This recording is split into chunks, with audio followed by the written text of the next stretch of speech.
Is the price of Bitcoin getting you down today? Well, here is your daily dose of hopium, so strap in and chase the dragon with me, guys. And I know it is super easy to get caught up in that day-to-day noise of looking at the charts and looking at the price, but keep your eye on the prize. Don't look at where Bitcoin will be tomorrow. Look where Bitcoin is going to be in 5 years. Bitcoin is a get-rich-slow scheme and rewards those with low time preferences. Now, before I break all of that down for you, I'm super excited that Exodus is sponsoring today's episode. Exodus has long been a favorite wallet of mine personally. It is a super user-friendly wallet, which is excellent for both beginners and for advanced crypto users. Exodus is available on mobile and on desktop, and it now supports the Trezor wallet for added security. Exodus allows you to exchange directly from your wallet, which is pretty damn awesome for making quick crypto swaps while remaining in charge of your private keys. Click on the link down below to download the Exodus wallet and give it a try if you haven't tried it out before. So, let's start off with talking about the safe haven aspect of Bitcoin. Demand for gold has been sky high recently, with central banks of Russia and China stacking up insane amounts of the yellow stuff. But it's not just central banks that have been interested in gold recently. Big investors and institutions are also looking into gold, since bonds are really no longer a safe haven for their money. But Bitcoin is increasingly appealing to a certain class of investor. Well, gold is cool, it's heavy, it's slow to send, and it's easily confiscatable. All of which make Bitcoin a very interesting option for those who are looking to move money overseas without having to go through official government channels, or for those simply wanting to have a store of wealth out of the prying hands of local government.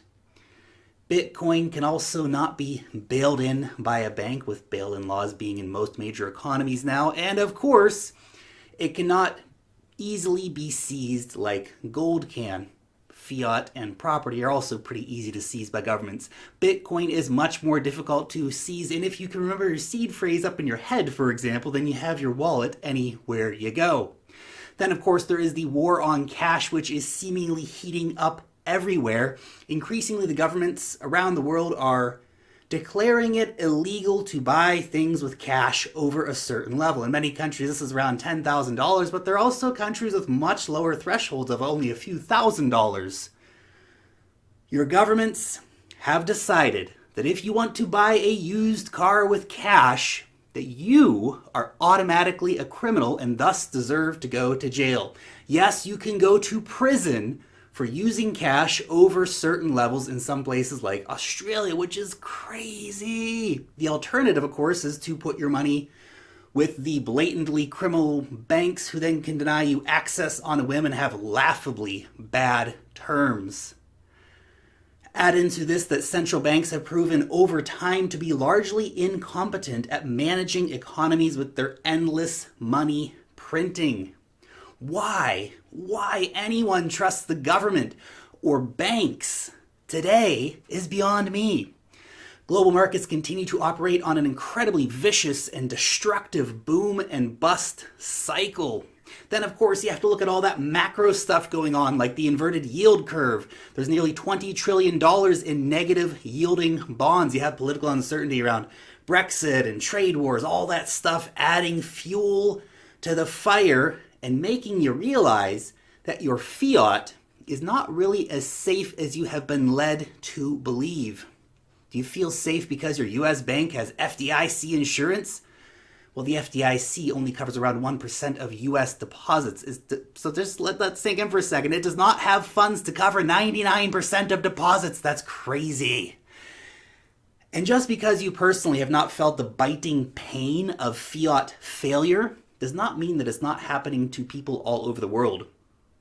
Citizens of Venezuela and Argentina and Russia and Ukraine and Zimbabwe and Sudan and Turkey and Brazil and South Africa and a whole host of other countries have seen significant devaluations of their local fiat currencies in just the last year. In some cases, like Venezuela, it has been absolutely devastating, but no fiat anywhere is safe. You have the sanctions regime, you have the petro yuan, you have the increased competition to the previously unchallenged SWIFT network, all of which is adding pressure on the dollar. Now, all that stuff, that works in favor of Bitcoin. Bitcoin cannot be confiscated by banks or governments or bailed in. Bitcoin cannot be basically inflated by unaccountable central banks. Then, of course, there is the increasing technological adoption curve, which is making Bitcoin more accessible than it has ever been before. Every single day, more and more people in the world's underserved regions gain access to the internet, and they get smartphones, which allow anyone, anywhere, to have a Swiss bank in their pocket. That Swiss bank can allow anyone, anywhere to send money to anyone, anywhere, and it is going to break open the walled gardens of fiat, which have kept so many people prisoner to failing currencies around the world. Bitcoin is currently shaping up to be the native money of the internet and to be a financially liberating force for billions of people. Then if we talk about the developed economies, Bitcoin is getting more and more serious and more available than it has ever been before. Infrastructure as a whole has grown massively. There are now a plethora of payment solutions letting you as a merchant accept Bitcoin and get paid out in fiat, which means that business can easily accept Bitcoin without having to be exposed to any risk of fluctuation. There are programs like Lolly, which allow you to get Bitcoin back as shopping rewards for making online purchases. There's Gotenna, which brought in radio transmitted Bitcoin transactions, allowing for Bitcoin to move in and out of areas with no internet, such as in disaster situations via radio relay. Blockstream satellites are now transmitting Bitcoin to most corners of the world. The financial services for Bitcoin have increased dramatically, allowing you to earn interest on Bitcoin holdings with companies like BlockFi or Crypto.com. And there are now loads of programs allowing people to buy and sell Bitcoin more than ever before, in fact. Now, whether that be the Cash App that helps the average Joe get into Bitcoin, or maybe Bitcoin ATMs, which are now numbering in the thousands, or maybe it's Paxful, which helps people in the developing world get access to Bitcoin. Or maybe it's backed in the CME, which help institutions get exposure to Bitcoin through their different products. It has never been easier to get Bitcoin or to get exposure to Bitcoin as an investment class.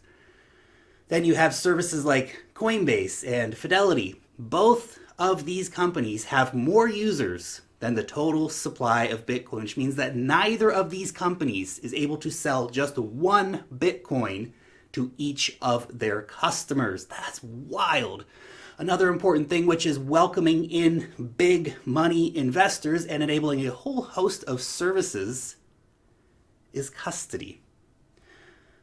While getting yourself a Ledger Nano remains the best way to hold your Bitcoin personally, this solution, for a variety of reasons, does not work for big investors that need extra assurances.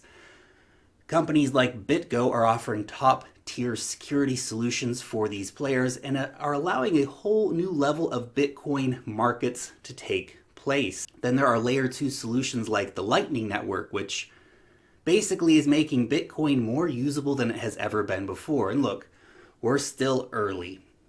Bitcoin, and I'm only talking about Bitcoin in this video, but the crypto market as a whole is poised for massive growth in the coming years. Anyone who is dismissing Ethereum and all the decentralized finance stuff, or Cardano, and saying that these projects are failures or any of that stuff, they're not looking around the corner. They're failing to see what is possible with crypto.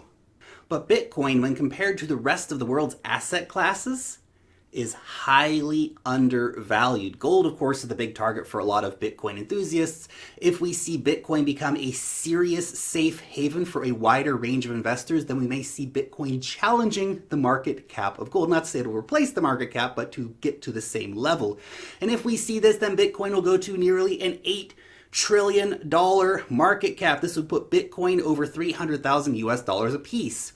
Even if we get to a $1 trillion market cap for Bitcoin, that will bring Bitcoin up to $70,000 a piece. Up to this point, Bitcoin has been following the stock to flow chart rather perfectly. And if this continues, then we will indeed see those high valuations. And there's no evidence to show why we would not continue to follow this path. Well, it might seem far-fetched to see Bitcoin at such an insanely high-sounding valuation. Remember back when Bitcoin was $100, not many people thought that it would ever be valued in the thousands of dollars. If historical trends repeat, then we may not see really massive Bitcoin price action before the halving next year, but a year to a year and a half after the halving, we may be seeing a new peak price for Bitcoin. Now that does not mean that there is not still a hard road ahead for Bitcoin. We have, for example, a handful of major economies like China and Saudi Arabia, which have banned Bitcoin locally, which is nuts. All of those Wall Street products like the futures and the options and the eventual ETF when it does come, they're not here for us. They exist to make Wall Street money. They exist to help Wall Street tame and control Bitcoin. Wall Street is not our friend. Merchant adoption is growing all the time, but retail spending of cryptocurrencies remains very, very low since, understandably, most people are hodling their crypto. And while banks and fiat are a cancerous force on economies, they're not going to simply disappear. They will not go quietly into that good night, nor will governments lay down their monopoly over money. The sneaky and quite insidious travel rule, which is being rolled out, is yet another attempt to tame Bitcoin and to control the flow of money, and is evidence that governments want to remain in the driver's seat. And while the Lightning Network promises to really shake up the way in which we use Bitcoin, you have to keep it real that it's still very young and it is yet to be tested at a massive scale. All of that being said, I remain a massive believer in the future of Bitcoin and cryptocurrencies overall. We are still super early in terms of adoption, and there is still mind-blowing opportunity in this market. For me personally, the biggest risk is not owning Bitcoin. The investors who can see the big picture and look past the FUD and look past that day-to-day price noise, they will be rewarded over the coming years. Stack, sats, and chill. How patient can you be?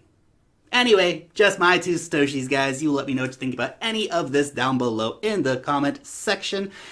As always, thank you guys so much for coming out and watching today's video. Seriously, I love you all, so thank you so much. I really, really do appreciate the time that you take to watch these videos. It's absolutely humbling. And if you did enjoy today's video, make sure to hit that thumbs up button. Subscribe to the channel if you are new around here. Long live the blockchain, and peace out till next time.